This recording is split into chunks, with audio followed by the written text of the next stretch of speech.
I liked getting to know my patients. In other words, you have this continuity of care over time, and I liked having the time to talk to them and listen to what they had to say and what their concerns were, and to see the spouses and the mothers and the children and the brothers and the sisters. I've seen whole families literally grow up while I was taking care of them. So the choice that I made to go into family medicine was exactly correct for me in retrospect. There was nothing about that I did not like. I started out in 1976.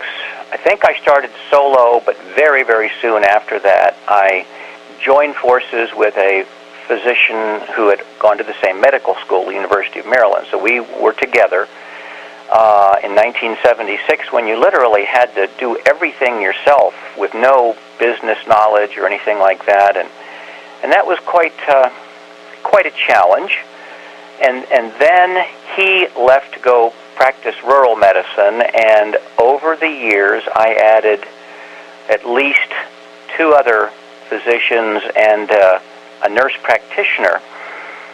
And so I went from solo to a small group to a little bit larger group, and then in around 1992, 93, somewhere in there, it just became obvious that even though one still worked hard and did a good job, the expenses of running the practice were going up and reimbursement seemed to be going down, and it was just a bad situation. So another physician and I met with people from the local hospital, and they were looking to do some outpatient work with physicians, and we were looking to join forces with them, and so we formed a new entity called Tidewater Medical Group. So now I was in a larger group practice that was a subsidiary of a local hospital system. And then in 1998, Tidewater Healthcare merged with a much larger healthcare entity. So then I was in that large group practice until I retired in June of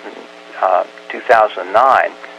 I always tried, despite all the changes that were going on in medicine, to remember that the focus, the reason for being there every day was to continue to be a good family doctor to my patients. That whatever else, whatever other stressors may be going on, that had to be dealt with, but not at the expense of a good doctor-patient relationship.